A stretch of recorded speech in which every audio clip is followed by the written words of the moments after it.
Kenapa? Ketika orang tuanya pergi, mereka berzina. Ngeri ya? Zina di rumah sendiri itu kayak apa? Imam Syafi'i berkata, kalau ada tikus masuk ke dalam satu rumah yang berzina, orang yang berzina tidak taubat, tikusnya masuk ke rumah yang sama, atapnya sama, tikus yang ada di dalam lubang rumah itu pun akan mendapatkan laknat ketika yang berzina tidak bertaubat. Loh, sampai tikusnya aja kena laknat, apalagi sampai keluarganya. Kalau ada perempuan, laki-laki habis berzina atas nama Valentine, atas nama Happy New Year, atas nama kemudian Happy ulang tahun, kemudian dia melanjut, ya, bener kan Happy ulang tahun, Happy anniversary, yes, something like that lah. Kemudian dia berzina, lalu kemudian dia merasa bahagia karena dia merasa diberikan kasih sayang sama laki-laki yang dia senangi. Laki-lakinya juga senang ketika dia melampiaskan syahwatnya karena merasa perempuan itu senang sama dia. Pulang ke rumahnya senyum-senyum dan tidak ada perasaan berdosa ketika dia telah melakukan perbuatan yang disaksikan Allah. Dan Allah paling benci kenikmatan yang didapatkan dari perzinahan. Laknat itu turun pada keluarga itu. Karena Allah paling benci kalau dosa dilakukan disertai dengan perasaan gembira. Ini saya pekan-pekan ini dapetin banyak sekali yang curhat tentang perzinahan suaminya. Dan selalu saya tanya, sholatnya gimana? Suaminya, Bu, enggak sholat. Enggak sholat. Enggak sholat. Rata-rata jawabannya itu. Bismillahirrahmanirrahim. Innal hamdalillah wassalatu wassalamu ala Rasulillah wa ala alihi wa sahbihi wa man tabi'ahum bi ihsan ila yaumil qiyamah. Saudara-saudaraku yang semoga Allah rahmati, saudara-saudaraku yang semoga menjadi keluarga di dunia dan keluarga di akhirat. Alhamdulillah, tentunya kita bersyukur kepada Allah atas nikmat yang Allah berikan kepada kita, karena nikmat yang Allah berikan kepada kita begitu berlimpah pada setiap kebaikan hidup kita. Allah begitu sempurna dalam segala sifatnya dan Allah sempurna di dalam segala zatnya, dan tidak ada manusia yang paling beruntung kecuali dia bergantung kepada Allah. Orang yang bergantung kepada Allah tidak akan pernah kecewa, karena Allah tidak pernah mengecewakan kepada setiap makhluknya. Kalau saya, antum sering menggigit jari karena kecewa, maka kalau dicari akar permasalahannya, kekecewaan hidup itu karena kita bergantung kepada makhluk, dan makhluk itu tidak bisa memuaskan kita dalam setiap perkara. Makanya kalau kita pengen puas dalam kehidupan hati dan jiwa kita, gantungkanlah seluruh persoalan dan permasalahan hidup kita hanya kepada Allah. Dan itulah pentingnya tauhid dalam kehidupan kita, ketika kita mengesahkan Allah dalam tempat gantungan, mengesahkan Allah dalam tempat curhatan. Karena siapapun yang telah menggantungkan hidupnya kepada Allah, maka Allah tidak akan pernah mengecewakan ia dalam kehidupan dunia dan akhirat. Semoga kita selalu bergantung kepadanya, dan semoga kita selalu merasa beruntung beribadah kepadanya, dan semoga Allah selalu menjaga kita dan memberikan istiqamah kepada kita. Dan kita harapkan bahwasanya iman yang kita peroleh bukan hanya iman yang kita nikmati hari ini, tapi kita berdoa semoga iman yang kita peroleh menjadi iman yang terindah ketika kita menutup mata. Kepada Allah kita bersyukur, dan kepadanya kita menggantungkan segala urusan kehidupan kita, insya Allah. Jamaah yang semoga Allah rahmati dan Allah berkahi, kita mulai dengan sebuah pertanyaan. Kenapa dalam kehidupan iman itu kita harus meninggalkan dosa? Walaupun ini sering kita kaji dan sering kita jabarkan, tapi terkadang kita harus mengingatkan kembali, apa pentingnya bagi kita untuk meninggalkan dosa. Setidaknya Imam Ibnu Qayyim itu menyebutkan beberapa perkara kenapa kita harus meninggalkan dosa. Dan ada 3 poin yang ingin saya bahas, walaupun saya tidak membahasnya detail tetapi membahasnya global. Poin yang pertama, kenapa kita harus meninggalkan dosa? Karena sesungguhnya setiap dosa yang telah dilarang oleh Allah dan telah dibenci oleh Allah, maka pasti di dalamnya itu ada keburukan. Dan siapapun yang mereka tidak siap untuk meninggalkan dosa, maka pada dasarnya dia telah membuka pintu kehidupannya untuk mendapatkan keburukan. Karena Allah itu kalau sudah menetapkan ini maksiat, ini adalah dosa, pasti di dalamnya itu ada keburukan. Dan kita harus meninggalkan keburukan itu kalau kehidupan kita tidak rusak dan tidak binasa. Makanya akhir dari setiap keburukan itu pasti kebinasaan. Kalau tidak hari ini besok, kalau tidak besok lusa. Tapi yang jelas muara dari setiap kemaksiatan itu bermuara kepada kebinasaan dan kerusakan. Nikmatnya sementara, nikmatnya dicicipi di awal, tapi di akhirnya pasti adalah kerusakan. Makanya orang ketika mendapati dirinya ditanya kenapa kita harus meninggalkan dosa dan berkomitmen untuk meninggalkan dosa dengan sekuat mampu kita pada kehidupan iman kita, karena yang pertama, karena kerusakan kita dimulai ketika kita sudah memasukkan unsur dosa pada kehidupan ibadah yang kita lakukan. Dan itulah yang menjadi alasan yang pertama. Alasan yang kedua, kenapa kita harus meninggalkan dosa pada kehidupan iman kita kepada Allah? Karena dosa itu menghilangkan kenikmatan kita dalam ibadah. Orang yang telah melakukan dosa dan telah melakukan kemaksiatan, selain dia mendatangkan keburukan, membuka pintu keburukan itu datang pada hidupnya, orang yang melakukan dosa itu sebenarnya menghilangkan kenikmatan pada ibadah yang sudah Allah gariskan pada kehidupan orang yang beriman. Makanya setiap orang yang beriman, kalau dia merasa ada ibadah kok hilang kenikmatannya, maka yang salah bukan ibadah itu ketika menjadi hamba, yang salah itu kita. Ketika sudah mencicipi dosa, siapapun yang sudah mencicipi dosa, kenikmatan yang halal akan diberikan oleh Allah dan digeser oleh Allah untuk diberikan kepada sesuatu yang haram. Orang kalau zina, tidak akan pernah bisa menikmati dia berhubungan dengan istrinya. Sudah sering saya sampaikan, ada orang laki-laki baru menikah beberapa lama, lalu kemudian dia tidak bisa mencampuri istrinya. Dibuka, dicari akar permasalahannya, ternyata ketemu. Dia berzina sama orang sebelum pernikahan, dan setelah pernikahan masih melanjutkan perzinahannya. Ironisnya, bersama istrinya dia tidak bisa mencampuri, tetapi justru bersama orang lain dia bisa mencampuri dan bisa melakukan zina. Kenapa dia tidak bisa menikmati yang halal, padahal istrinya juga bukan orang biasa, tapi juga orang yang diberikan kelebihan? Karena dia telah menikmati yang haram. Orang yang telah menikmati yang haram dicabut kenikmatannya yang halal, lalu kenikmatan itu dicampakkan kepadanya sampai dia menikmati yang haram, dan terus-terusan dia akan menikmati yang haram, kecuali satu, dia dirahmati oleh Allah sampai dia bertaubat. Orang yang menikmati khamr tidak bisa menikmati jus sirsak. Maaf ya, saya contohkan. Alhamdulillah ini ada jus sirsatnya. Biasanya air putih, makanya saya bawa sendiri. Saya nyindir kepada pengurus masjidnya. Karena kemudian dia telah menikmati khamrnya. Sebagaimana yang pernah saya sampaikan bahwasanya Imam Syafi'i pernah ditanya tentang seorang pemuda yang baru saja nikah, tapi dia mengatakan, istri saya kenapa tidak terasa lagi cantiknya? Maka Imam Syafi'i cuma memberikan obat yang sangat sederhana, ghaddi basaraka. Sudah kamu tundukkan pandanganmu 1 bulan saja. Setelah kamu tundukkan pandanganmu, nanti datang ke sini. Berpisah dengan Imam Syafi'i, berjumpa kembali setelah 1 bulan. Perhatikan pertanyaan Imam Syafi'i. Ma sya'nuka bizaujatika? Gimana urusan kamu dengan istrimu? Masya Allah wahai Imam, kami istri saya sekarang bertambah cantik, persis sebagaimana hari pertama ketika aku menjadikan dia istriku dan tulang rusukku. Masya Allah. Nah, ini tulang rusukku tambahan dari saya. Maka kemudian Imam Syafi'i kemudian berkata, sebenarnya istrimu tidak berubah, tapi sesungguhnya ketika kamu membiarkan pandanganmu untuk membelanjakan pandanganmu pada yang haram, dan kamu terus-terusan nikmati ketika kamu memandang yang haram dan tidak halal bagimu, kamu umbar-umbar, kamu bebaskan berkeliaran matamu kemana-mana, maka Allah cabut ketika kamu memandang istrimu yang halal, Allah campakkan pada kemaksiatan yang kamu mendominasinya, dan akhirnya dijadikan pandanganmu pada yang halal itu hambar. Tapi ketika kamu meninggalkan pandanganmu yang haram itu, lalu kemudian kamu berkomitmen untuk kembali melihat hanya istrimu dan yang halal untukmu, Allah tidak biarkan ikhtiarmu berlalu sia-sia. Allah ambil kenikmatan harammu, Allah kembalikan pada tempatnya. Dan itulah yang menjadikan kita paham kenapa kita harus meninggalkan dosa.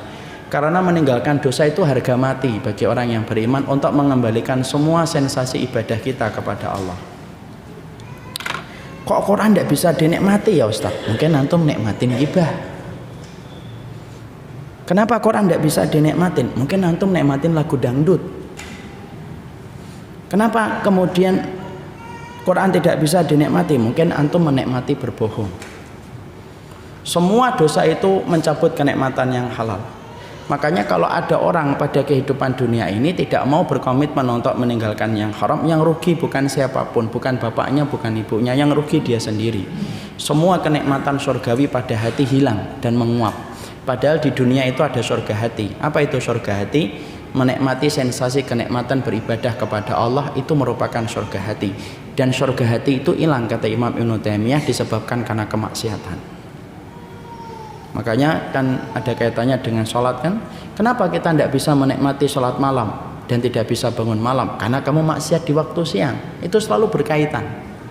Jadi kalau ulama dulu kalau ditanya kenapa saya tidak bisa bangun untuk melaksanakan qiyamul lail, jawaban ulama dulu itu sederhana. Kemaksiatan di waktu siang menyebabkan tertidurnya kita di waktu malam.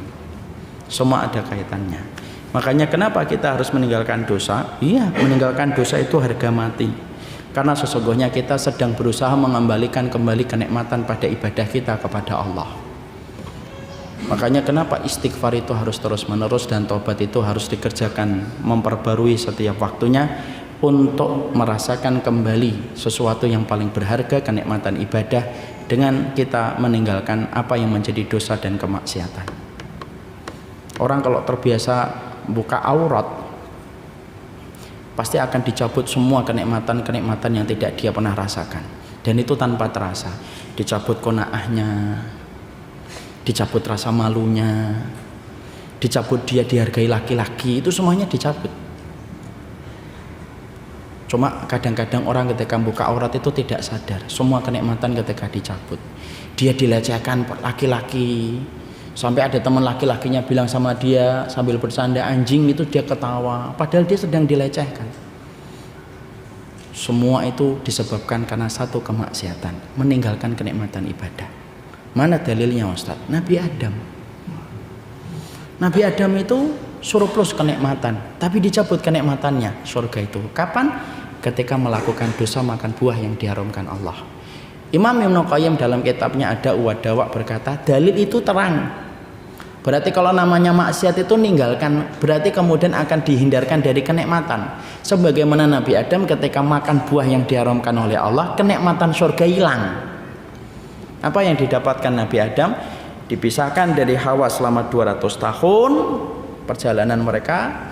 Nabi Adam katanya dalam satu riwayat Imam Ibnu Katsir diturunkan di India, kemudian Hawa diturunkan di Jeddah, makanya namanya Jeddah, itu dari kata jid itu nenek.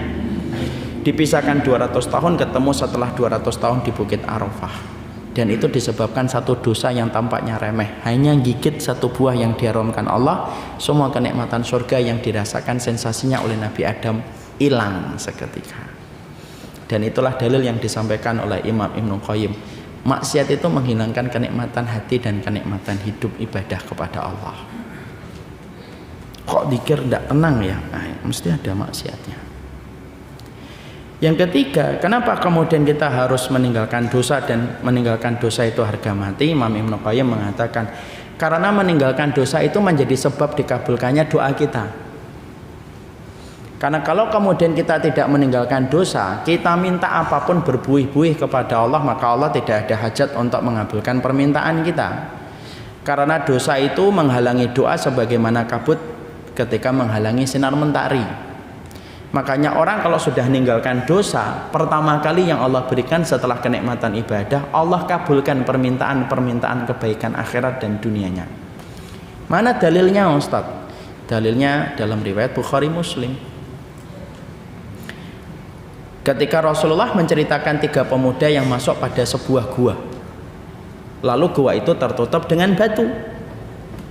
Masing-masing dari mereka lalu sepakat, ayo kita sebutkan yuk amal yang paling menurut kita terbaik yang bisa menjadikan kita lepas dari kesulitan ketika kita dihimpit dengan batu yang sebesar ini. Lalu kemudian mereka sepakat, ayo. Yang pertama menyebutkan apa? Yang pertama menyebutkan, saya pernah jatuh cinta kepada seorang wanita, dan tidak ada pikiran saya kepada wanita itu kecuali bagaimana saya bisa menjamah wanita itu. Ternyata tiba-tiba saya ditakdirkan wanita itu butuh materi sampai dia datang menghibah kepada diriku, dan aku akan memberikan bantuan itu dengan satu kesepakatan, saya boleh menjamahnya. Ketika wanita itu tidak punya pilihan lain kecuali menerima pilihan yang saya berikan, akhirnya ketika kami sudah di satu tempat yang sepi dan ketika tubuh saya sudah di atas tubuhnya, tiba-tiba wanita itu berkata, takutlah kamu kepada Allah. Maka saya bergetar, saya tinggalkan dia. Dan saya tidaklah meninggalkan perempuan yang sebenarnya sangat saya senangi untuk saya jamah tubuhnya, kecuali satu, ya Allah, kecuali saya takut kepada adab-Mu. Perhatikan laki-laki ini lalu berkata apa? Kalau ini Engkau ridhoi, ya Allah, geserkanlah batu ini supaya kami bisa keluar dari gua yang sempit ini. Allah mendengar atau tidak mendengar? Mendengar. Digeserkan batu itu walaupun tidak sampai lepas semuanya, sampai menunggu dua orang temannya juga bercerita tentang amal. Disitulah kita paham, kalau ingin doa-doa kebaikan kita dikabulkan oleh Allah, simpel, tinggalkan dosa. Karena dosa itu yang menghalangi Allah enggan untuk mengabulkan orang-orang ketika meminta kepadanya kalau dia tidak meninggalkan dosa. Makanya kebaikan kita itu bukan hanya diukur dengan apa yang kita kerjakan dalam sunnah, tapi kebaikan hidup kita diukur bagaimana kita mampu berkomitmen untuk meninggalkan dosa dan kemaksiatan pada kehidupan kita. Makanya saya sudah pernah menyampaikan kewajiban kita kepada dosa itu 3. 1, mempelajarinya. 2, membencinya. 3, harus berkomitmen untuk meninggalkannya. Dan itulah yang menjadikan kita akhirnya paham kenapa kita mempelajari kitab dosa-dosa yang dianggap biasa, karena kita ingin supaya kita mampu meninggalkan dosa. Dan dosa itu tidak sesederhana yang sering kita pikirkan. Dosa itu bukan hanya melakukan zina, dosa itu bukan hanya membunuh, dosa itu bukan hanya minum khamr, tapi ternyata dosa itu begitu banyak. Saking berakarnya masyarakat kita dan diri kita terhadap dosa, banyak di antara kita yang melakukan dosa tanpa pernah merasa tahu bahwasanya perbuatan itu adalah dosa, dan itu adalah musibah. Musibah itu apa? Meletusnya gunung, betul, itu musibah. Musibah itu apa? Gempa, ya betul, itu musibah. Tapi ada musibah tidak meletusnya gunung, tidak terjadinya gempa. Termasuk satu musibah itu para ulama mengatakan hambanya Allah melakukan dosa tapi dia tidak pernah sadar kalau perbuatan yang dia lakukan itu adalah dosa, maka itu adalah musibah. Orang kalau makan riba tapi dia tidak pernah tahu kalau riba itu dosa, itu bahaya betul. Sampai mati dia tidak pernah merasa untuk bertobat kepada Allah ketika tidak tahu bahwasanya riba itu dosa. Orang kalau tidak sadar bahwasanya ketika dia menghujat orang itu dosa, mungkin sampai mati dia tidak akan pernah beristighfar ketika dia menganggap bahwasanya hujatan itu adalah perkara biasa. Makanya inilah yang menjadikan Syekh Shaleh Muhammad Al-Munajjid menyampaikan kitab Al-Kabair allati istahana biha an-nasu, dosa-dosa yang dianggap biasa, untuk memberikan pencerahan kepada saya dan kepada semuanya. Apa itu dosa yang ternyata harus kita tinggalkan, di mana masyarakat dan kulturnya orang kebanyakan di sekitar kita melakukan dosa itu tanpa disadari, atau bisa jadi mungkin kita juga melakukan dosa itu karena kebodohan dan kejahilan kita. Makanya inilah yang menjadikan kita mempelajari kitab dosa-dosa yang dianggap biasa, yang mana kitab-kitabnya saya doang yang membawanya kelihatannya, dan sedikit sekali ikhwan yang membawanya. Lain kali ikhwan ini kitabnya, tolong nanti kalau pas bahas kitab antum harus membawa kitab. Kalau kemudian kita kajian kitab tidak membawa kitab, itu kayak masak nasi goreng tidak ada nasinya ya. Jadi tidak bisa disebut nasi goreng. Dan itu jujur ya, kalau kajian kitab, kecuali kajian tematik, ditulis kajian tematik memang tidak bawa kitab. Tapi kalau kajian kitab kemudian antum ternyata tidak bawa kitab, itu mengiris-iris hati dan perasaan seorang ustadznya. Tapi saya harus sabar. Ya Allah, ampunilah kaumku, ya Allah, mereka kaum yang tidak tahu. Moga-moga lain kali insya Allah bawa kitabnya. Sekarang mari kita buka dosa yang kemudian kita akan pelajari. Kemarin kita telah mempelajari dosa tentang liwat ya. Kita kemarin telah mempelajari tentang dosa zina. Kita juga kemudian akan mempelajari tentang dosa liwat. Tentunya kita mengulang sedikit tentang dosa zina dan dosa liwat. Dosa zina tentunya sudah sering saya sampaikan berulang-ulang. Dosa zina itu termasuk salah satu dosa yang besar. Dosa yang sampai diancam dengan hukuman hudud yang berat. Bagi mereka yang sudah berzina, bagi mereka yang sudah menikah kemudian berzina, maka tidak ada hukumannya kecuali dirajam. Dimasukkan ke dalam lubang, dilempari batu sampai kemudian dia mati menghembuskan nafas yang terakhir. Dan dosa rajam itu, hukuman rajam itu, saking begitu Allah itu menginginkan supaya manusia itu takut berzina, dosa rajam itu, hukuman rajam itu tidak boleh ditutupi dari halayak masyarakat ramai dan harus dibuka. Berbeda dengan hukuman kisos. Hukuman kisos itu kalau dipenggal kepala orang yang membunuh ketika tidak dimaafkan keluarganya, maka boleh ditutup dan boleh tidak diperbolehkan, dan boleh ulil amri itu melarang akses untuk melihat hukuman kisos. Tapi beda dengan hukuman dan hudud tentang masalah rajam. Rajam itu harus dibuka dan tidak boleh ditutupi. Kenapa rajam itu harus dibuka, Ustadz? Bagi yang pernah menikah atau masih punya pasangan kemudian dia berzina, kenapa kalau dia ditegakkan hukuman rajam tidak boleh ditutupi? Supaya menimbulkan efek ketakutan kepada orang yang melihatnya, supaya mereka tahu tidak ada kenikmatan yang paling dibenci oleh Allah di atas muka bumi ini kecuali kenikmatan yang didapatkan dari pasangan ketika menikmati perzinahan. Dan berulang-ulang sudah sering saya sampaikan, tidak ada air yang paling najis kecuali airnya laki-laki yang tumpah sebelum pernikahan, dan tidak ada rahim yang paling najis kecuali rahimnya seorang wanita yang terbasahi dengan airnya laki-laki sebelum terjadinya ijab qabul. Dan itu bukan perkara biasa, itu perkara gede di hadapan Allah yang bersemayam di atas arasy-Nya. Makanya sudah saya sampaikan, orang kalau sudah berzina, semua dosa yang lainnya kalau orang bertobat itu ditutup sama Allah dan tidak meninggalkan bekas dan jejak.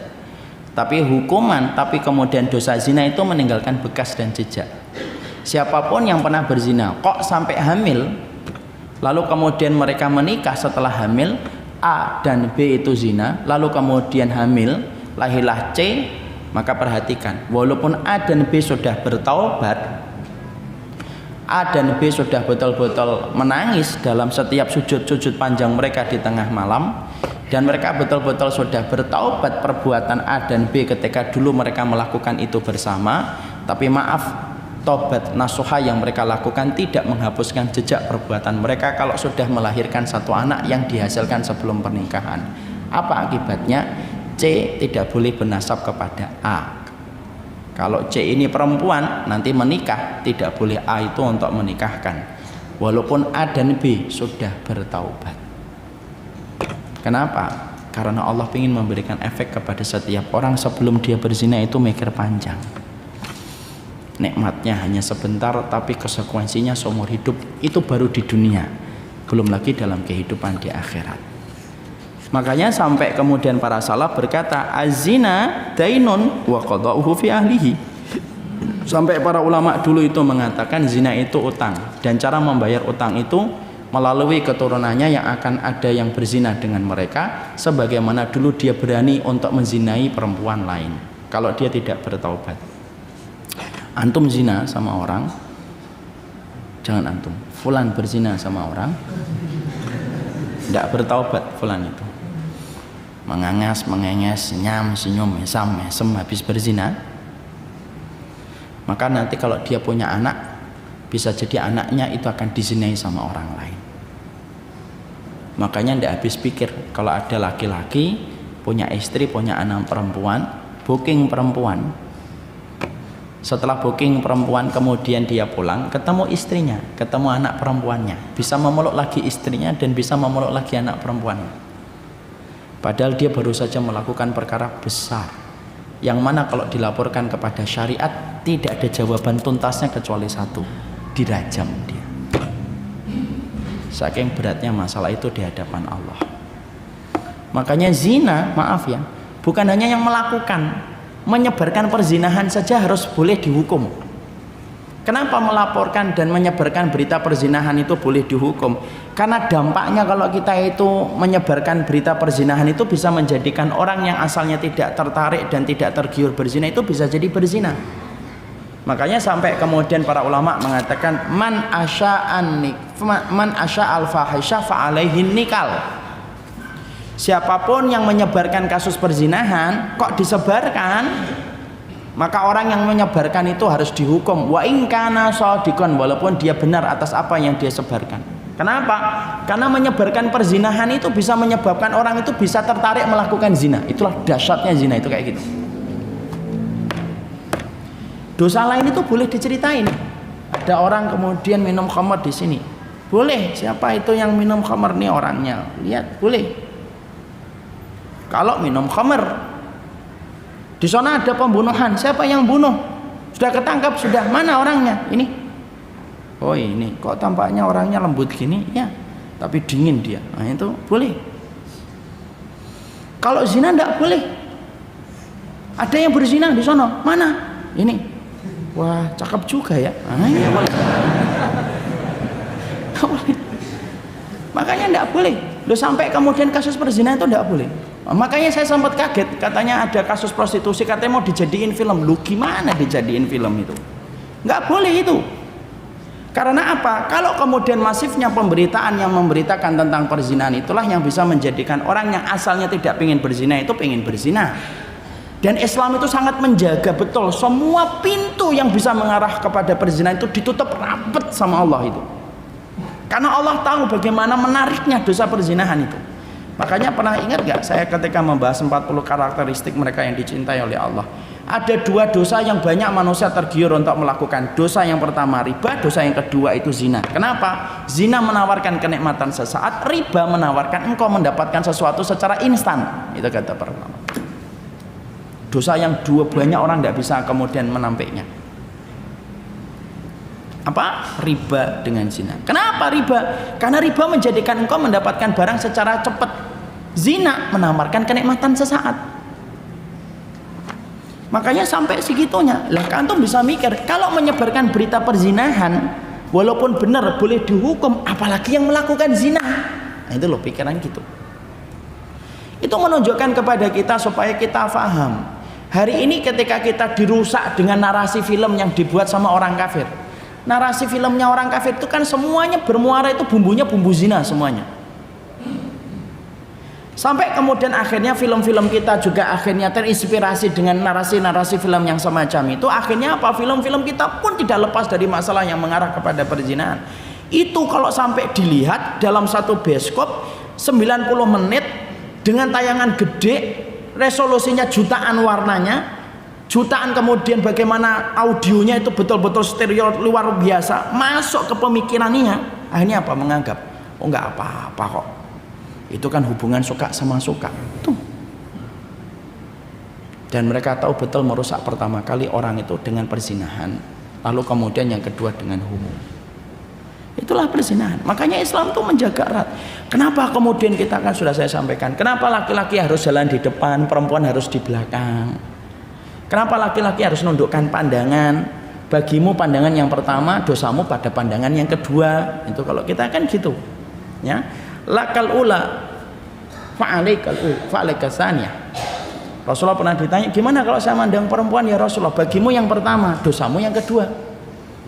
Jangan dijadikan dalil ya, dalil ini ya. Nanti ngelihat yang pertama lama banget. Kok lama akhi? Yang pertama kan untuk kita Ustaz. Ya, kalau lama ya dosa. Sampai sedetail itu. Kenapa? Karena sesungguhnya tidak ada syariat yang paling erat menutup perzinahan kecuali adalah Islam. Sampai ngomong aja nggak boleh lembut-lembut. Nih ibu-ibu dan akhwat yang di belakang, nggak boleh lembut-lembut kalau ngobrol sama laki-laki. Tegas aja. Assalamualaikum. Waalaikumsalam.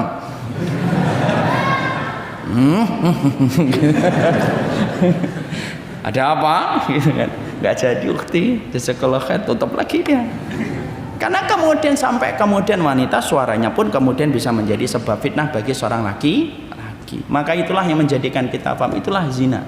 Dahsyatnya semacam itu. Makanya antum paham kan kenapa di dalam Islam itu diceritakan bidadari? Karena Islam itu tahu bahwasanya laki-laki itu terfitnah dengan wanita. Kenapa Allah ceritakan bidadari di dalam Quran? Supaya Allah itu pengen memberitahu kepada kita, ndak usah kamu ngambil wanita yang haram. Kalau kamu menjaga dirimu dari yang haram, nanti mendapatkan bidadari dalam kehidupan surga. Itulah salah satu hikmahnya kenapa ada bidadari dan tidak ada bidadara. Kenapa nggak ada bidadara, Ustadz? Karena perempuan itu fitnahnya bukan laki-laki, tapi fitnahnya perempuan itu apa? Harta.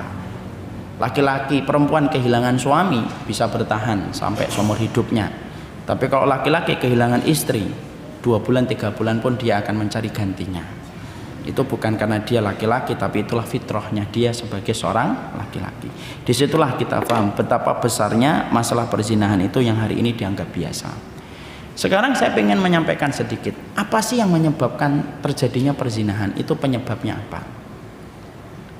Para ulama ternyata memberikan beberapa informasi untuk kita ketahui kenapa orang itu sampai melakukan perzinahan.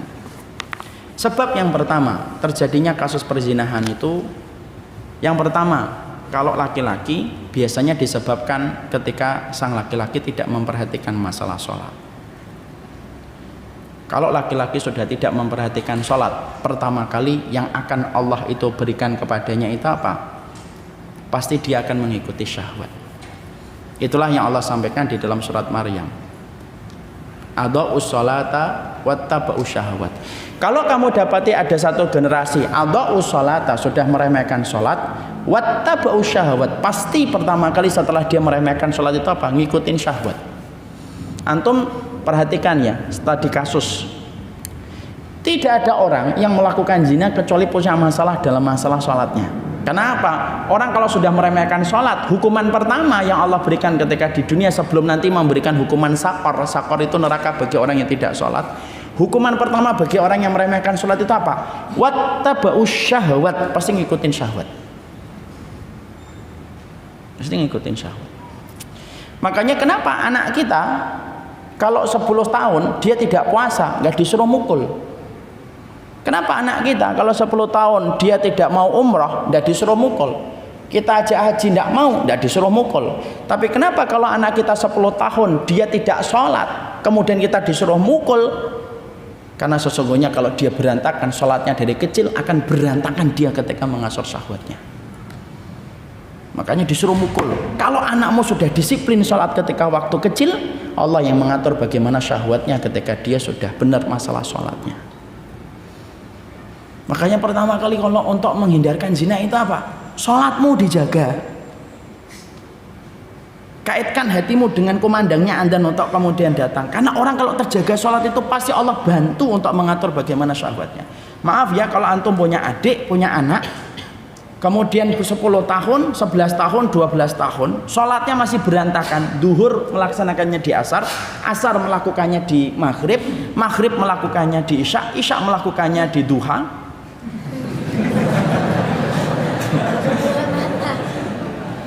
Maka dicek itu handphonenya, riwayatnya buka apa saja itu. Buka itu kemudian browsingnya itu, riwayat browsingnya kemana saja itu. Kenapa? Karena kalau sudah tidak sholat, Allah itu mengatakan adha'us sholat. Orang kalau sudah ngeremehin sholat, wattaba'us syahwat, pasti ngeremehin, pasti akan ngikutin syahwat. Pasti akan ngikutin syahwat. Dan akan berzina. Orang berzina itu pasti berantakan sholatnya. Ini saya pekan-pekan ini dapetin banyak sekali yang curhat tentang perzinahan suaminya. Dan selalu saya tanya, sholatnya gimana? Suaminya, Bu, tidak sholat, tidak sholat, tidak sholat. Rata-rata jawabannya itu. Bahkan tadi hewan yang saya tadi ceritakan ketika tidak mencampuri istrinya, setelah kita tahu akar permasalahannya, saya tanya, sholat enggak? Nah itu yang sholat saya itu masih berantakan, Ustaz. Jadi kalau kemudian kita ingin menyelesaikan masalah perzinahan itu, yang pertama kita harus paham penyebab orang itu gampang berzina itu kalau sudah ngeremehin sholat. Kalau sudah ngeremehin sholat itu pasti dia akan melakukan syahwat. Makanya tidak ada film orang yang rajin sholat kemudian banyak pacaran dengan banyak perempuan, itu tidak ada. Berarti kalau ada, dibohongin sama sinetron dan sama film. Dulu saya merasa film catatan si Boy itu tidak benar. Si Boy itu diidentikan, tahu si Boy ya? Kalau tahu berarti Anda telah tua ya. Ini generasi milenial nggak tahu. Catatan si Boy itu kan diidentikan si Boynya sholat gitu, ada sajadah di mobilnya. Tapi setelah itu banyak perempuan yang sama ini, nggak gitu. Kalau rajin sholatnya nggak kayak gitu. Saya tidak ada masalah sama Ongki Alexander, tidak ada masalah gitu. Cuma skenarionya ini kurang benar. Makanya yang pertama itu sholatnya berantakan. Makanya kalau ada seorang suami kemudian dia berzina, kemudian pengen bertobat, maka kemudian pertama kali kalau dia pengen bertobat dari perzinahan itu ngapain? Sholatnya suruh jaga. Ada seorang suami, ada seorang istri mendapati suaminya kemudian berzina, kemudian menyatakan penyesalannya dan pengen bertaubat. Katakan sama dia, saya akan terima taubatmu mas dan permintaan maafmu untuk melanjutkan pernikahan kita, tapi satu, jaga dan perbaiki kualitas sholatmu. Saya tuh 2 pekan ini dapetin keluarga yang curhatnya itu masalah perzinahan suami 4 pekan ini, dan yang menurut saya kaget itu 4-4-nya ketahuan oleh istrinya masing-masing, dan itu direkam perzinahan itu di handphone. Soalnya ya, sudah zina sama perempuan lain, ya kok tega gitu loh ngerekam ya, dan akhirnya jatuh ke tangan istrinya dan para istri bingung. Gimana kalau ada istri mendapati suaminya berzina? Ada 2 kondisi. Kalau laki-laki yang berzina, ingat ya, kalau antum mendapati ada orang yang sedang ditimpa dosa, antum tidak boleh mengejeknya. Kita hanya menyampaikan ini jadi ibrah saja. Jangan mengejek orang terhadap dosa yang dia kerjakan. Siapapun yang ngolok-ngolok manusia terhadap dosa yang dia kerjakan, maka Allah tidak akan mematikan kita sampai kita diuji dengan dosa yang sama, dan kita bisa jadi juga tidak akan selamat. Saya tidak mengolok-ngolok ini ya, tapi kita ambil pelajaran. Kalau ada wanita kemudian dia dizinai, ya, ada seorang wanita suaminya berzina, ada 2 pilihan. Kalau laki-lakinya kemudian menyatakan komitmen untuk bertaubat, maka menunggunya supaya dia tersapa dengan hidayah dan bertaubat, maka itu baik. Dan ada kemuliaan bagi seorang istri yang mendapati suaminya bertaubat meninggalkan dosa dan dia tetap setia menunggu suaminya, walaupun dia boleh meminta pisah. Pisah dalam kondisi yang semacam ini adalah pisah yang diperbolehkan oleh syariat.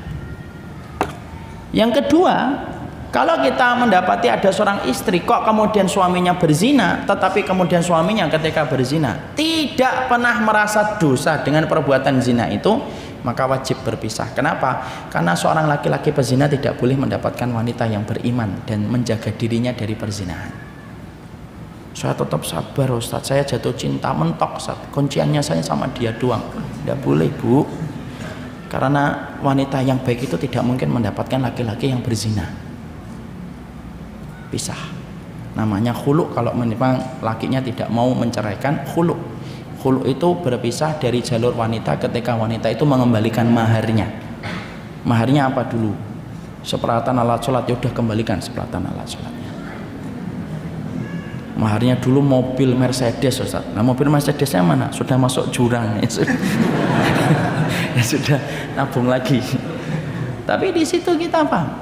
Pertama, penyebab orang berzina itu kalau laki-laki hilang, berantakan masalah sholatnya. Makanya maaf ya, ayolah anak-anak kita itu kita ajak benar sholatnya.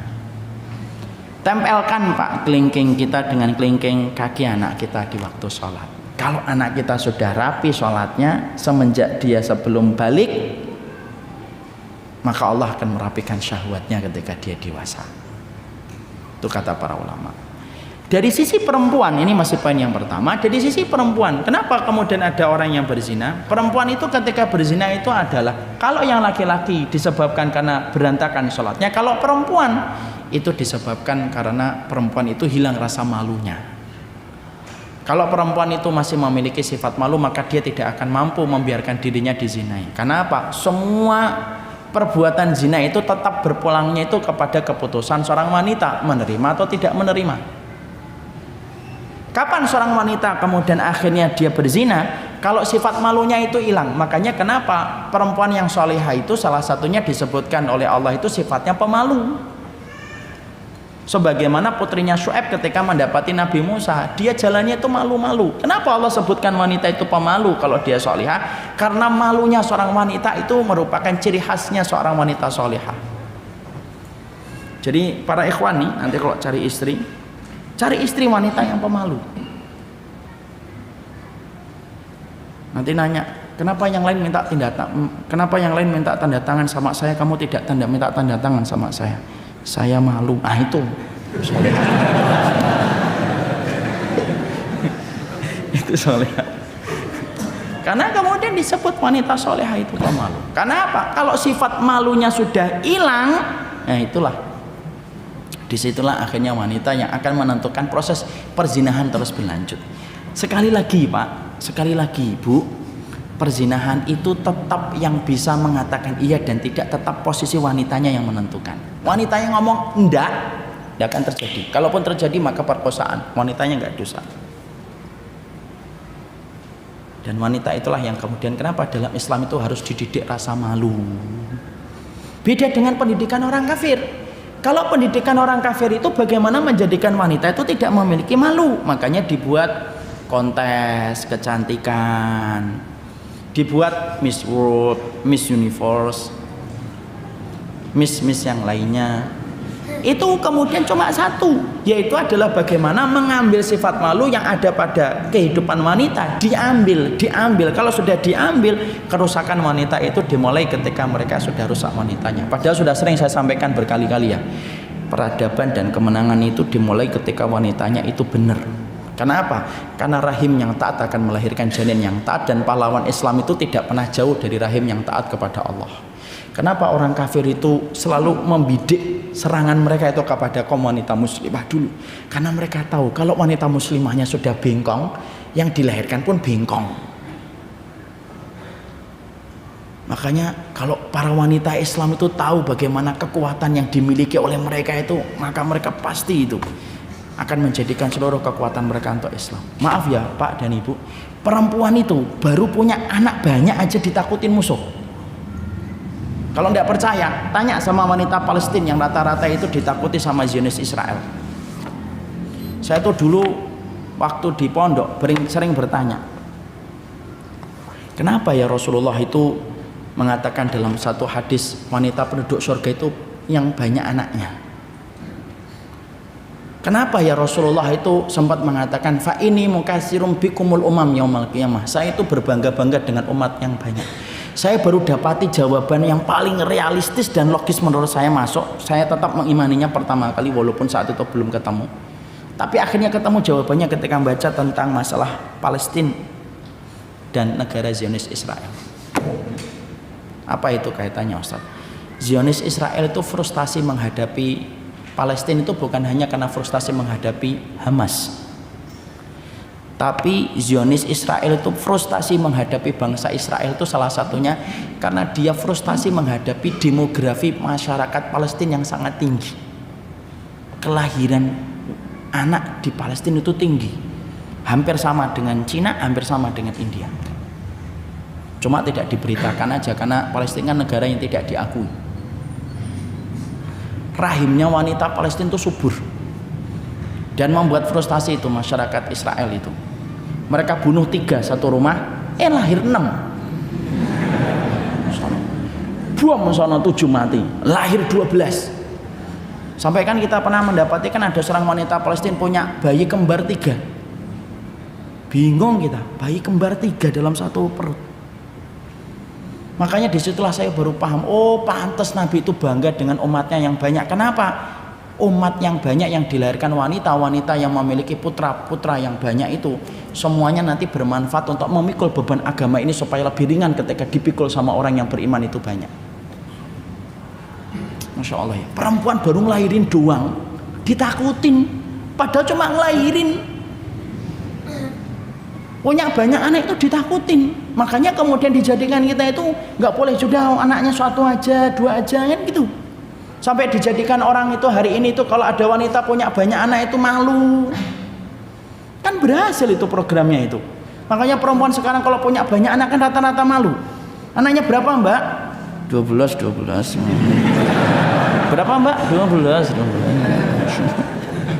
Lu malu dia. Padahal salah satu sifat wanita surga itu apa? Salah satu sifat wanita surga itu punya banyak anak. Kecuali yang ditakdirkan tidak punya. Saya tidak punya Ustaz. Itu berarti Allah memberikan pintu keridhaan takdir. Pintu surga itu banyak, bukan hanya satu. Kalau ditutup satu pintu berarti Allah membukakan pintu yang lainnya. Itulah wanita. Makanya kemudian akhirnya barat itu apa? Cabut itu sifat malu. Makanya kalau wanita kita punya sifat malu, insya Allah perzinahan itu kemudian akhirnya bisa diminimalisir. Walaupun tidak bisa dihilangkan, diminimalisir. Karena wanita yang malu, dia tidak mudah untuk diraih. Wanita yang malu itu sebagaimana ketika kita mendapati matahari. Kan sering yang ngomong kan, jadilah wanita itu kayak matahari, jangan menjadi wanita kayak rembulan. Kalau wanita itu kayak rembulan, gampang dinikmati, dilihat. Coba kalau wanita sebagaimana matahari. Matahari kan susah dilihat. Setiap kita ngelihat, kenceng banget sinarnya. Lu wanita itu harusnya kayak matahari. Berarti saya harus punya neon banyak. Enggak gitu. Artinya susah dilihat gitu loh. Makanya kemudian sifat malu itulah yang kemudian harus dimiliki wanita. Ukti, kenapa kok nggak jawab WA-nya saya? Saya malu. Nanti ikhwannya jawab lagi. Loh kalau malu kenapa dijawab? Itu jadi nggak boleh malu. Malu dia. Dan justru itu yang makanya kemudian penyebab yang pertama, laki-lakinya kemudian dia itu berantakan sholatnya, perempuan hilang sifat malunya. Itulah perzinahan terjadi. Sekali lagi saya mengatakan, perzinahan itu tetap yang memegang kendali perempuannya. Kalau perempuannya mengatakan dia, selesai. Kecuali lakinya bejat, kemudian mungkin akan memperkosa, waliyadzubillah, naudzubillah min dzalik. Kalaupun diperkosa, dia yang akan babak belur. Sekali semuanya kembalinya kepada perempuan. Walaupun kalau nanti terjadinya zina kemudian tidak boleh disalahkan perempuan. Kenapa dia berzina? Kenapa kamu berzina Pak? Karena dia mau Pak. Nah, nggak boleh, tetap dosanya sama dua-duanya, laki-laki dan perempuan. Makanya disebutkan kata zina itu pezina perempuan dulu, wazaniyatu. Kenapa disebutkan pezina perempuan dulu? Karena dialah yang harusnya bisa menahan supaya perzinahan tidak perlu terjadi. Kapan? Kalau dia punya sifat malu. Makanya didiklah anak kita yang perempuan itu malu. Jadi kalau anak kita kecil malu, antum harusnya bangga sebagai orang tua. Ini kalau saya kadang-kadang ngetes tuh anak saya yang perempuan, es krim gitu. Es krim itu kalau di perumahan kan dia pakai sepeda motor kan, cepet dia. Saya bilang panggil es krim nak. Cepet-cepetan dia nyari jilbab gitu. Terus saya bilang, nanti kelamaan, ketinggalan nanti motornya sudah jauh. Ya enggak bisa, lebih malu kalau enggak pakai jilbab. Itu mahal itu kalau sudah anak kita bisa ngomong kayak gitu.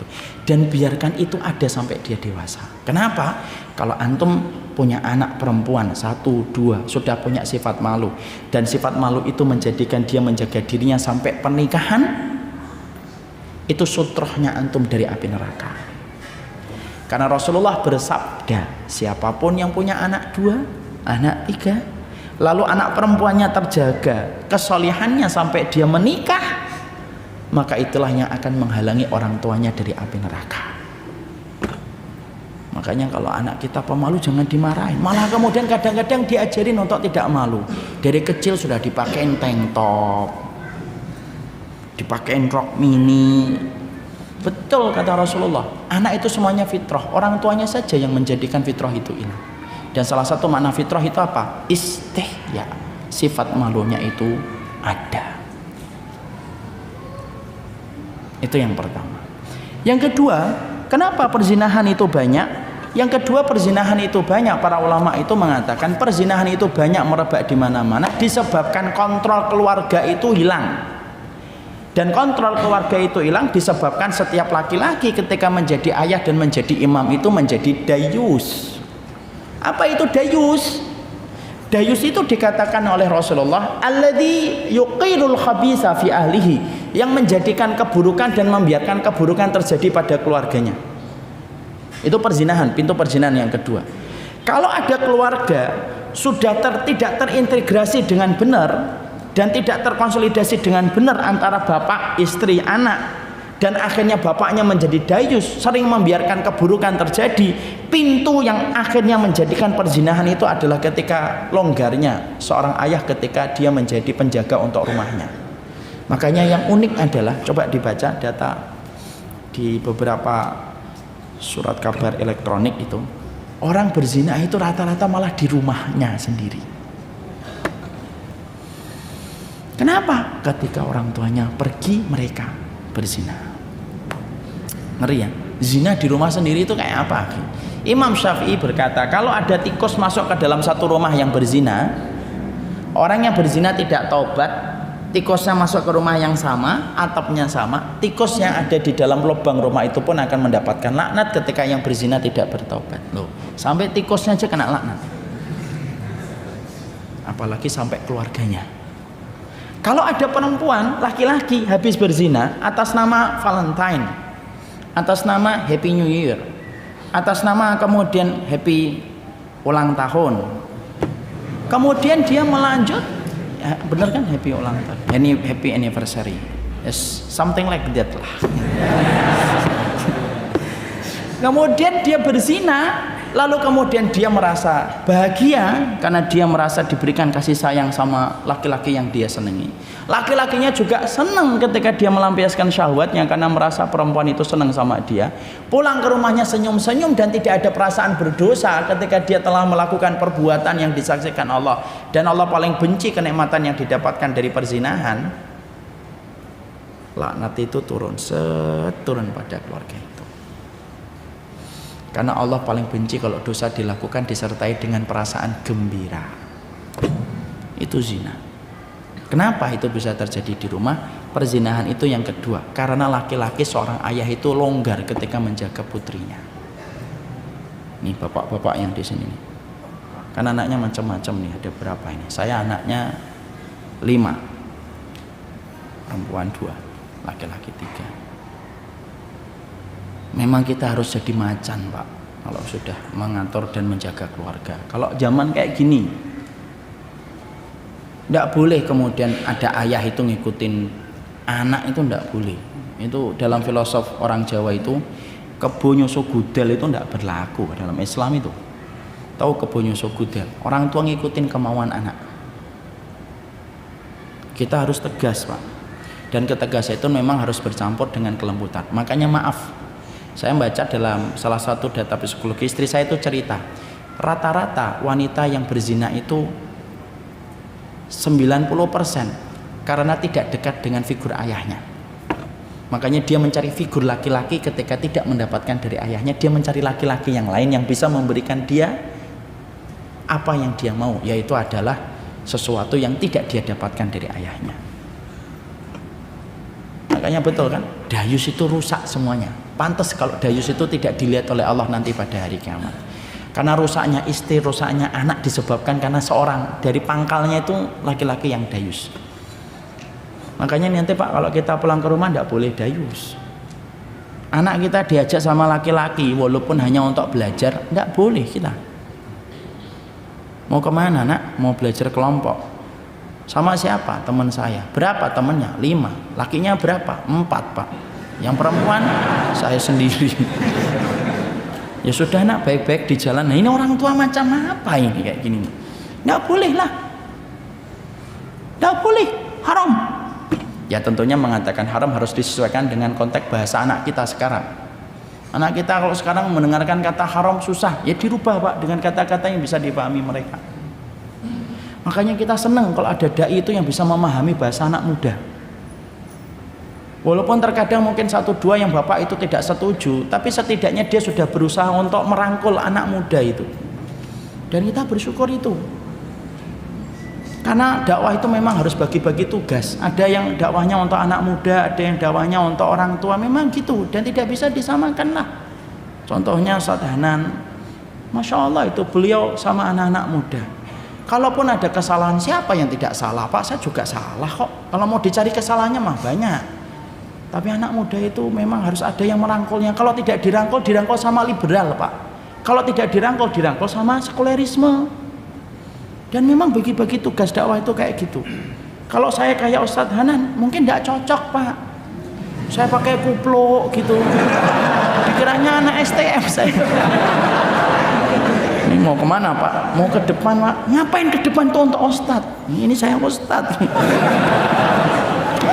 Kalau Ustadz Hanan cocok, kalau Ustadz Hanan niru saya juga nggak cocok. Dikiranya ini siapa? Itu sudah bagi-bagi tugas. Nanti kalaupun ada yang salah, diingetin baik-baik. Saya salah, diingetin beliau. Dan sebaliknya. Kembali ke tadi, maka dayus itu yang menyebabkan perzinahan. Maka laki-laki nggak boleh harus jadi macan. Maka pernah saya sampaikan kan di sini. Ada laki-laki di Bekasi itu diprotes sama anaknya, dan protesan itu membuat beliau curhat sama saya. Ustadz, anak saya itu curhat sama saya beberapa hari yang lalu. Apa Pak curhatnya? Beliau bilang, Bapak ini terlalu galak.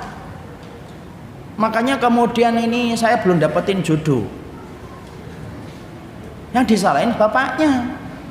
Emang saya salah Ustadz, saya galak? Kalau saya nggak galak terus gimana Ustadz? Saya pengen jadi macan. Kalau saya nggak jadi macan, ya anak saya digondol satu-satu. Benar Bapak itu ngomong. Lu benar Pak. Saya malah justru dapat belajar dari beliau. Betul Pak, Bapak itu. Masalah dia belum dapat jodoh itu bukan karena Bapak yang tegas, karena memang belum waktunya. Siapa yang bisa memberikan waktunya yang tepat untuk anak kita? Allah. Dan kalau anak kita belum dapat jodoh itu kok lama, itu berarti bahwasanya jodohnya nanti bukan kerikil di pinggir jalan, tapi mutiara di dasar lautan. Minum dulu sesaat. Ini kabar gembira yang sering ditolak ya. Habis ini sujud syukur Rafi kata-kata ini. Jadi ini status. Masya Allah. Minum dulu lah sesaat.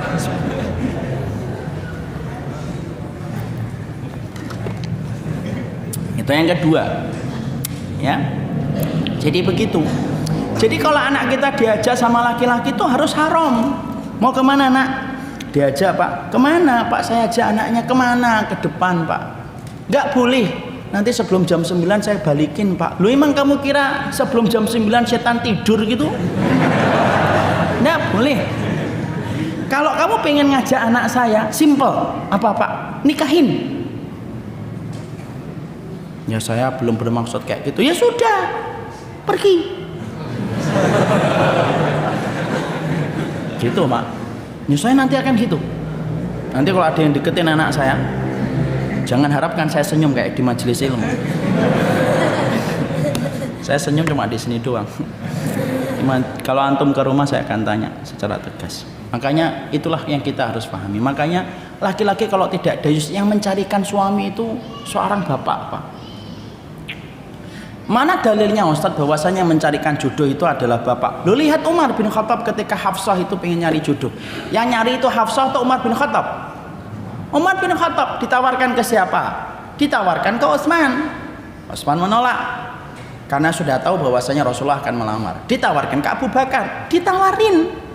Dan boleh kita nawarin. Mau nggak sama anak saya? Bolehlah. Mutiara itu boleh ditawarkan kepada mutiara yang sejenis. Dan itu orang tuanya, karena orang tua nanti akan cerita itu apa adanya. Pengen tahu apa tentang anak saya, kelebihan dan kekurangan. Kelebihannya dia itu, masya Allah nak. Pertama dia anak saya, itulah kelebihan dia.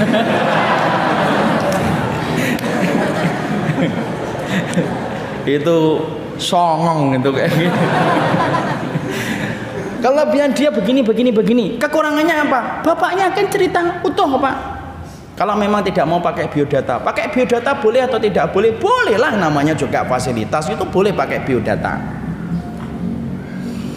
Nanti kemudian akan tulus Pak. Beda dengan pacaran kan? Pacaran itu selalu menyembunyikan apa yang buruk kan? Bau mulut pergi dulu dia, beli kemudian permen yang wangi. Pengen kentut pergi dulu, itu pura-pura ke belakang. Mau kemana Mas? Mau ke belakang. Padahal cuma kentut doang. Karena memang rentan orang yang pacaran semacam itu. Makanya diselesaikan itu dengan karakternya laki-laki ketika qawam. Apa itu qawam? Qawam itu membimbing. Dan salah satu makna qawam itu apa? Dia ngarahin betul putrinya supaya putrinya terjaga sampai dalam pernikahan itu. Itu mahal Pak harganya Pak di dalam Islam itu. Kenapa kita harus ribut memikirkan tentang anak perempuan kita? Loh, itu sutrahnya bapak dan sutrahnya saya dari api neraka, kok kita tidak mau membicarakan itu gimana? Kalau itu bukan sutrah kita dari api neraka, lah mungkin kita ngeremehin. Itu sutrah Pak. Anak perempuan kita ini sutrah kita dari api neraka. Coba, sutrah, tahu sutrah? Batasan antara kita dengan neraka terjaga itu. Nanti kita nggak dapetin panasnya Pak, api neraka itu disebabkan anak kita solehah sampai nikah Pak. Nggak main-main itu. Makanya orang kalau sampai izinain anak perempuan itu ngerusak sutrah bapaknya. Itu bapaknya kalau suruh bunuh, bisa boleh bunuh itu anak itu, orang yang sampai dizinain itu. Demi Allah itu. Demi Allah itu, kalau ada seorang ayah itu tahu betul bahwasanya anak putrinya itu sutrah dirinya dari api neraka, kok dizinai orang? Kalau misalkan Islam boleh membunuh, pasti dibunuh itu kalau dia tahu iman. Lagi-lagi itu. Karena mahal harganya, Pak. Oh, sutrah kok dirusak. Loh, bunga kita dirusak aja marah-marah kok. Bapak punya taman, beli kembang, harganya 200.000, dirusak sama orang, marah. Lu kok bisa ada seorang ayah kembangnya dirusak 200.000 marah, perempuannya, anak perempuannya dizinai orang nggak marah? Berarti kembang 200.000 lebih mahal daripada putrinya. Benar Pak. Makanya ini pegangan nih untuk saya, untuk semuanya ini. Sebelum zinain orang itu mikir gitu loh. Kita berarti ngerusak sutrahnya seorang keluarga, ngerusak sutrahnya seorang laki-laki yang menjadi ayahnya, ngerusak sutrah yang menjadi ibunya. Sutrah itu batasan dengan api neraka, dan itu yang kita harus pahami. Makanya dayus itu betul-betul harus dijaga. Kalau ingin mencarikan jodoh untuk anaknya itu, kalau anaknya tidak cocok, tidak boleh dipaksa. Carikan lagi, tidak cocok lagi, carikan lagi. Dan tidak boleh kemudian langsung putus asa bapaknya. Susah nyariin kamu itu, nggak usah gitu. Ya namanya nyari jodoh seumur hidup, yang namanya susah-susah sebentar ya wajar Pak. Kenapa ini tidak mau? Kurang putih Pak. Ya sudah, nanti beli ini formalin gitu. Semuanya putih. Ya wajar kalau anak itu kemudian ini, makanya mendidiknya benar. Ustadz, nanti kalau saya mencarikan jodoh untuk putri saya masih mempertimbangkan fisik setelah agama, boleh atau tidak? Boleh. Tapi tidak boleh menjadi kriteria pertama kalau kita menikah. Kriteria agama yang pertama, kriteria fisik yang kedua. Mana dalilnya Ustadz? Rasulullah itu bersabda, "Ungdur, kalau kalian mau nikah itu lihat dulu. Karena dengan melihat itu akan menjadikan nanti kalian akan langgeng dalam pernikahan." Berarti melihat fisik itu boleh menjadikan fisik itu menjadi salah satu kriteria untuk menjadikan dia pasangan hidup kita, boleh setelah kriteria agama. Jadi kalau anak kita ditanya, gimana kriteriamu nak? Yang penting solihah Pak, cantik tidak apa-apa. Nah itu boleh ya.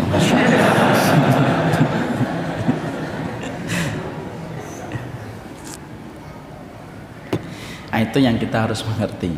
Jadi yang kedua, dayus.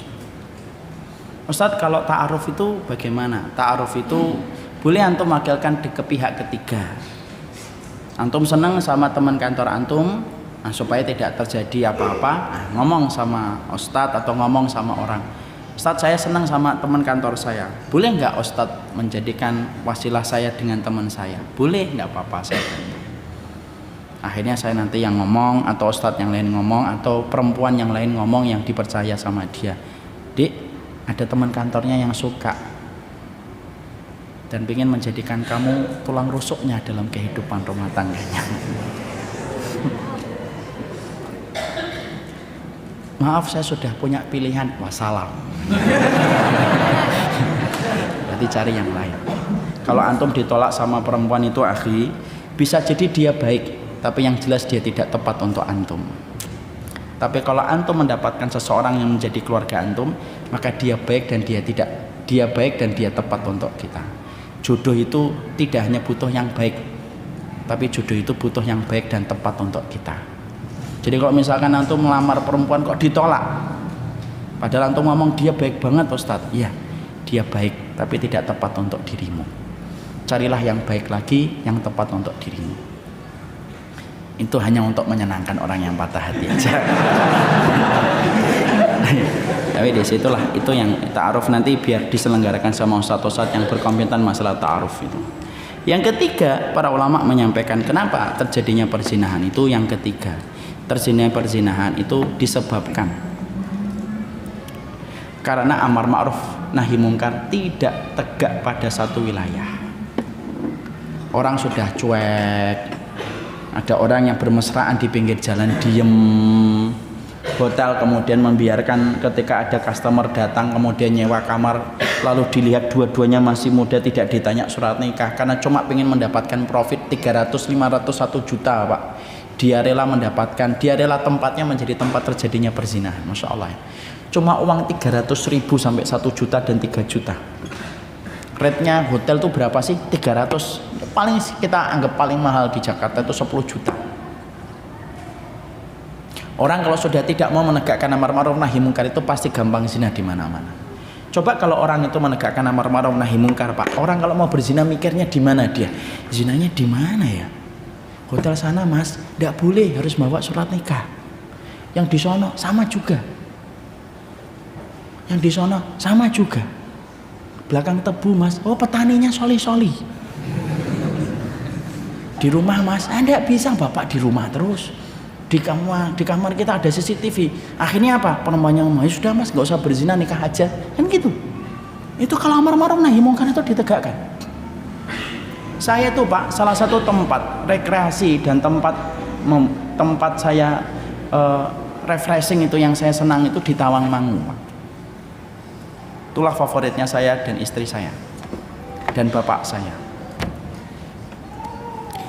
Apa yang menjadikan Ustadz senang dengan Tawangmangu?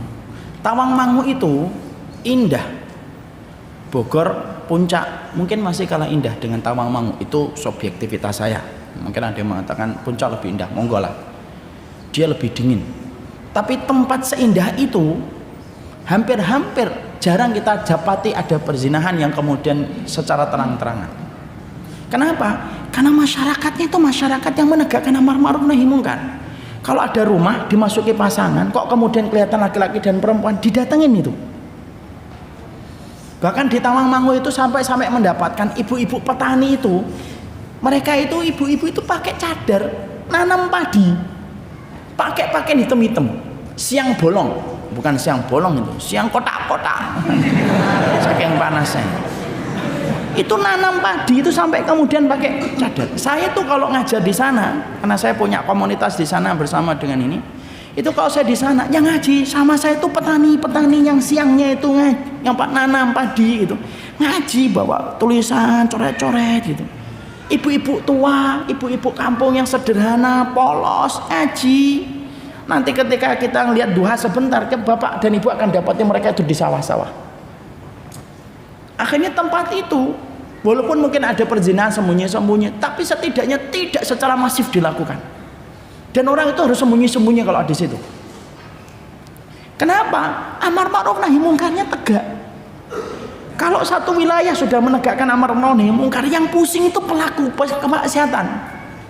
Orang berzina nanti bingung. Makanya betul kata para ulama, zina itu kalau amar ma'ruf nahi mungkar ditegakkan, orang berzina itu bingung memikirkan tempat. Di mana ya tempatnya ini? Bingung dia. Di atas pohon tidak bisa. Pusing dia. Akhirnya kemudian nggak jadi, bisa jadi. Itulah kemudian ini. Walaupun ada yang mengatakan nanti kan bisa kemudian di belakang-belakang pohon-pohon yang rindang. Nah, itu kan namanya sudah susah dia. Makanya yang ketiga itu amar ma'ruf nahi mungkar. Makanya kalau ada kelompok kaum muslimin menegakkan amar ma'ruf nahi mungkar, antum kalau nggak mampu, jangan nyinyir sama yang sudah mampu. Dan jangan suka suudon, jangan termakan framing yang disiarkan oleh media. Oh ini melakukan ini, itu bisa jadi akhi ketika digeruduk, mungkin sudah dikasih nasihat 1, dikasih nasihat 2, dikasih nasihat 3, nggak pernah didengar nasihatnya, sampai akhirnya kemudian dikepung tempat itu. Cuma kita ini di framing sama media, ketika teguran 1, 2, 3 tidak pernah disampaikan. Ketika waktu digeruduk, baru di framing untuk disampaikan kepada antum dan saya. Akhirnya kita anggap, lu keras, Padahal bisa jadi sudah dikasih nasihat beberapa kali. Maka itu kemudian yang ketiga, sebab dari perzinahan itu adalah ketika kemudian tidak tegaknya amar ma'ruf nahi munkar. Yang keempat, yang menjadi sebab perzinahan itu apa? Yang keempat, biaya pernikahan yang mahal itu menjadikan orang itu akhirnya mengakhir-akhirkan itu pernikahan dan akhirnya berzina. Maharnya apa? Fortuner. Mahal. Nah, sekarang kemudian kita mau nikah itu sudah dibayang-bayangi gedung. Sekali lagi itu bukan tidak boleh, boleh bagi yang mampu. Surat undangan satu lembarnya 10.000. Kalau undang 200 orang sudah kelihatan berapa. Bisa jadi kalau anak muda kemudian standarnya sudah tidak semacam itu, tapi memaksakan diri, aduh kasihan betul itu akhi. Dan maaf ya kalau ada teman kita nikahnya sederhana, antum harus tetap tersenyum sama dia. Bisa jadi dia nikahnya sederhana tapi barokahnya lebih besar daripada gedung yang disewa oleh orang lain. Sekarang biaya gedung 50 juta, cateringnya 100 juta, biaya undangannya 20 juta, security-nya 3 juta. Mahal, semakin mahal. Akhirnya apa? Ya sudah zina aja. Kelamaan kok. Makanya kemudian salah satu fungsinya orang tua, ayah itu kenapa dia harus punya tabungan? Untuk menjadikan anaknya selamat dari perzinahan. Maaf ya, ini bapak-bapak ini. Bapak nabung itu bukan menjadi tabungan di hari tua, tapi nabungnya saya. Ini teguran untuk saya. Tabungan saya, tabungannya bapak, itu salah satu fungsinya itu untuk menjaga keluarga kita dari api neraka. Makanya anak kita kalau sudah dilamar atau anak kita sudah melamar, kita yang mencukupinya ketika dia belum mendapatkan kecukupan. Kita yang nyukupin. Nanti dia ngomong, Pak saya malu. Nggak usah malu. Malu itu kalau kamu zina itu kamu malu. Butuh berapa nak? Butuh 200 juta. Insya Allah. Bapak transfer 3 miliar. Padahal dia nggak ngerti Zimbabwe itu 3 miliar hanya bisa untuk beli telur karena inflasinya tinggi. Maka kemudian gitu. Makanya saya sering sampaikan kan ada kisah teman saya itu dulu nikahnya jauh sebelum saya. Ketika awal-awal itu dia sudah nikah itu loh, sudah nikah kapan antum nikahnya umur 18 atau 19 tahun. Anak tanya loh, saat itu gimana? Lah bapak saya nanya, nak sini nak, bapaknya itu mudir itu kepala sekolah. Gimana nak? Sudah ba'ah atau belum? Sudah bi. Tahu ba'ah ya?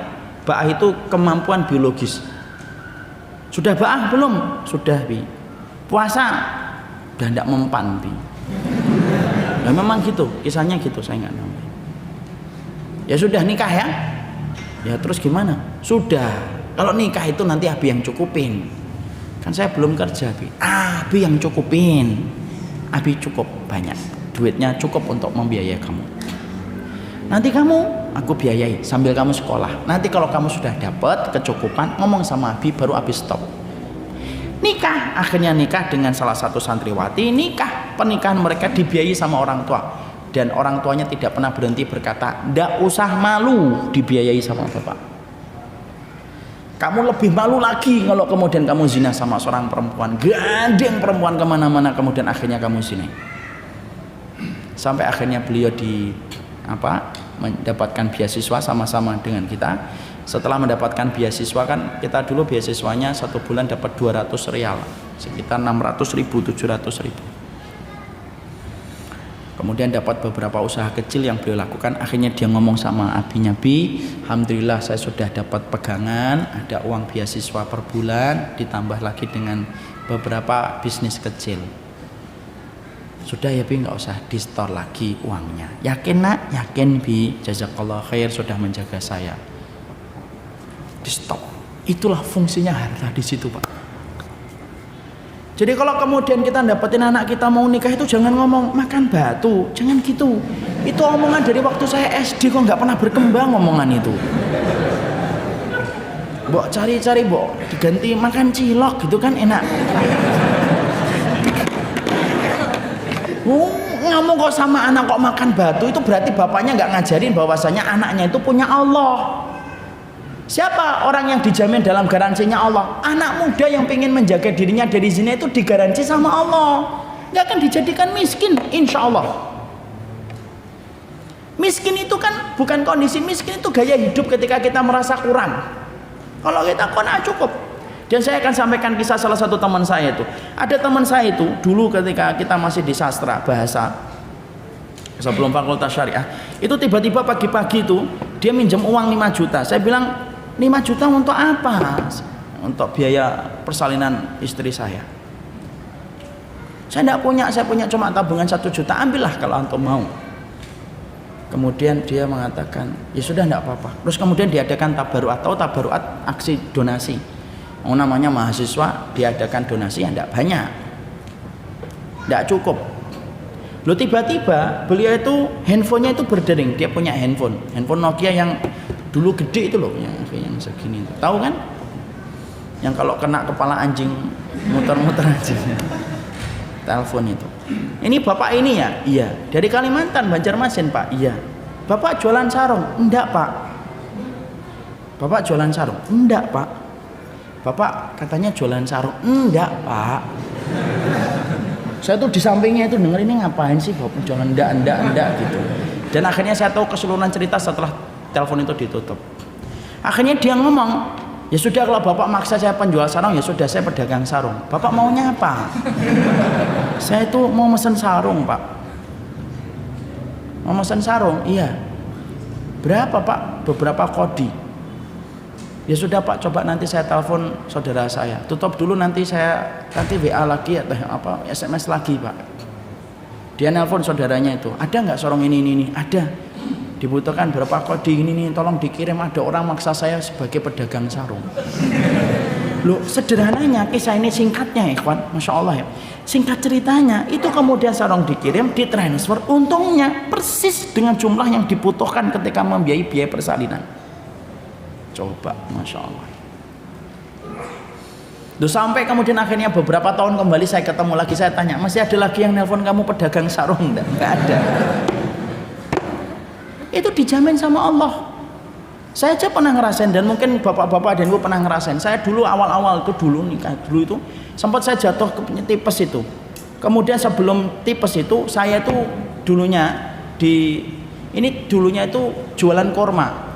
Saking lalisnya kurma itu sampai kemudian saya untung banyak. Saat itu untung 8 juta. Menurut saya itu banyak banget itu, alhamdulillah banget. Sempat saya merasa kelihatannya saya punya bakat bisnis yang luar biasa ini. Padahal murid saya bilang, bukan bisnis Ustadz, orang merasa sungkan kalau ditawari tidak beli, ya sudah. Loh, sampai akhirnya ketika pertengahan bulan Ramadan jatuh sakit, masuk rumah sakit 3 hari atau 4 hari, saya kemudian dirawat. Loh, dilalahnya itu ketika istri saya ke kasir itu, saya tanya habis berapa? Ya itu, persis dengan keuntunganmu jual kurma. Makanya saya nggak jualan kurma lagi. Itu kisah-kisah yang pasti antum pernah dapatkan dari orang tua antum. Tanya sama orang tua kita, ya atau tidak? Pasti mereka ketika mentok tiba-tiba dikasih oleh Allah. Orang kalau nikah jaga dari perzinahan, tidak mungkin dibiarkan Allah itu lapar. Makanya harus yakin sama Allah itu. Makanya tidak boleh mengatakan kamu makan apa, batu. Alah sudahlah Pak, jangan ditinggal, jangan diomongin kayak gitu lagi itu. Omongan kuno itu. Itu omongan yang belum pernah kenal ilmu. Kalau kita dapetin anak kita mau nikah, sampaikan kepadanya, sudah siap jadi imam? Siap. Sudah siap mendapatkan tulang rusuk yang bengkok, paling bengkoknya? Siap. Ya sudah, bismillah, sudah. Dan akhirnya itulah yang menjadikan kita apa? Jadi orang itu berzina, kata para ulama itu, satu, karena laki-lakinya berantakan sholat, perempuannya hilang sifat malu, dayus hilang, amar ma'ruf hilang, ragu-ragu, biaya pernikahan yang mahal yang akhirnya menjadikan ragu-ragu. Tidak usah dibuat mahal Pak, sederhana kalau memang tidak mampu.